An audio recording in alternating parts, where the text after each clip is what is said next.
Hello and welcome to another edition of 10 Minutes with Dr. Tysana. I am your host, Tysana Jones from MindWorks Collaborative. We at MindWorks Collaborative are committed to improving equity and quality of special education programming by attracting, equipping, and retaining a diverse pipeline of special education leaders. This series was created to gather sage advice from leading educators and practitioners on topics that can fast track educators in our broader community to success, both inside and outside of the schools and classrooms. Our hope for each episode is to offer tangible and practical takeaways that can be applied to your personal and professional lives right away. This month, we are focusing on post-secondary transition, and today's guest is Ms. Shalawn Childs, who will be talking about the special education space in community colleges. So thank you for coming on, Shalawn. Please introduce yourself and give the community a brief overview of your work as a DSS counselor at Montgomery College.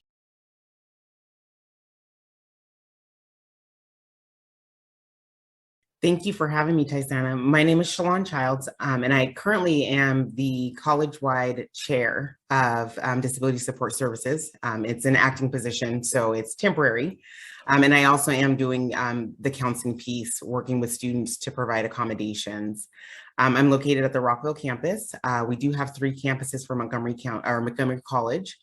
That's Germantown, Rockville, and Tacoma Park. And so we just provide, services for students to make sure that they have access to academia and to any of the programs that may be provided at the college. Awesome, thank you. Okay, so everyone doesn't really understand how these services work in college. So how do we help people understand what their needs are and how how is learning disabilities a lifespan disability, and how do we provide supports at the collegiate level? What needs to happen to make that work? So at the collegiate level, it is required that students identify to us. So in high school, elementary school, they have special education programs where someone comes through and says these students use IEPs, and they set up all the services. And really, it's somebody else who is really guiding their education. Mm-hmm. Once they come into college, it's their job to do that. So they have to reach out to DSS, so Disability Support Services.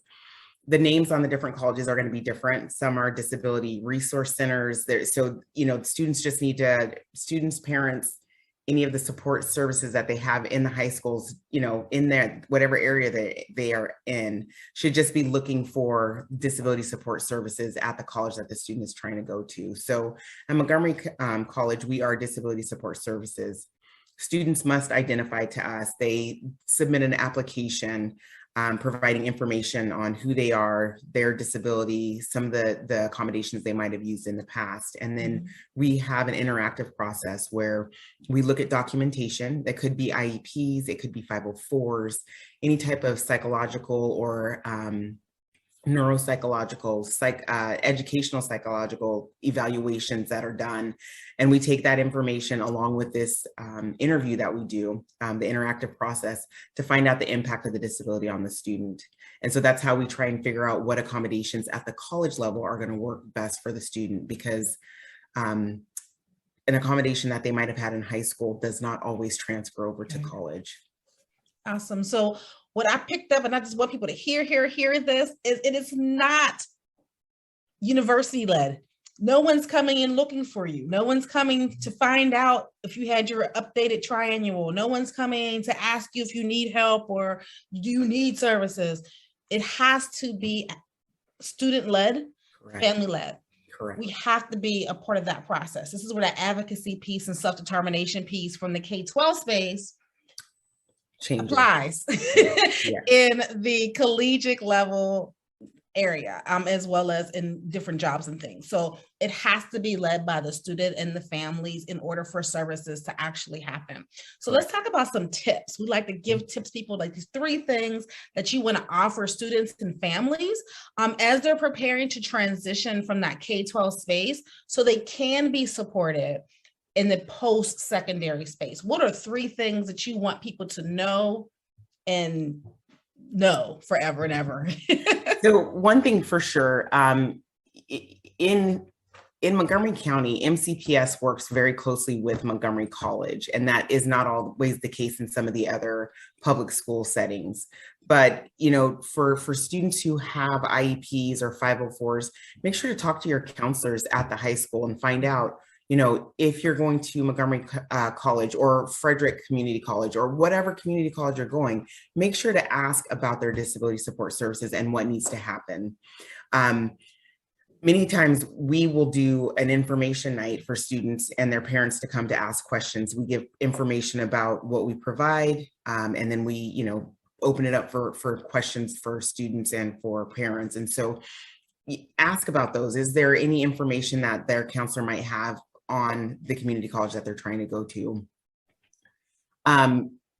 Self-advocacy is huge. It is a big thing. And so when students are coming from high school, they have to be willing to, if they don't do it themselves, to at least have somebody help them to apply for services, to figure out how do they go about doing that.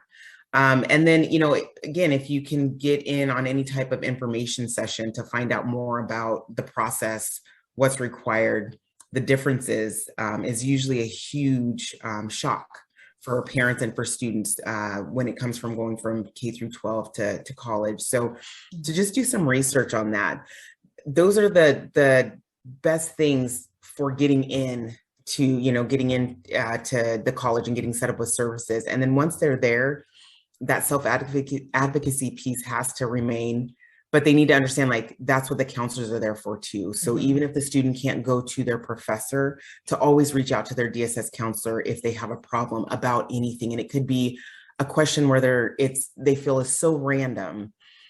Even if we don't know the answer, we can help figure out who to refer them to. So self-advocacy is a huge part in transferring from the K through 12 to the collegiate level.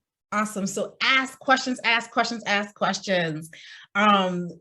First, you're asking about, what are the services? Who does the services? Talking to your counselor in the high school setting. Yes. So you're starting to build a relationship at the community college or at a college space. Find out if there's an opportunity to come and visit, to talk, to ask questions at the collegiate space. What does it look like? What is it called? So research, asking questions, and self-advocacy. We can't say enough about it. You have to understand that this is on you. And only way you can get help is to ask for it. There's no shame, there's no embarrassment, but you can't get help and no one's coming to look for you in the collegiate space. Nope. So the more we can get young people to understand that, and parents to understand how to set our kids up for success, that's going to be that bridge. So that communication piece is just so big. Thank you so much for lifting that for our family. And thank you. I have people who are probably going to be reaching out to you because you shared where you are, and we want to make sure we can provide support and, resources. It's all about resources and building community. So thank you. That's what we're here for. Much. Thank you so much for having me. And this is a wonderful platform and a wonderful, thing that you're doing to help students to transition into college, because they can do it. They can. So it's a lot of times it's just scary. So it's nice that you have this platform to help with that guidance. Thank you so much. I'm really grateful that MindWorks, and we're like, this is it. We have to talk to the people. So equity is information. Yes. We know that we're missing information. So if we can be a bridge to provide information to the people that need it, we're trying to do our part. So again, thanks again. And I hope we can have you on again. Welcome to our family and our community. And I look forward to talking to you again. Thank you. You too. Take care. Thank you. Bye-bye. Bye.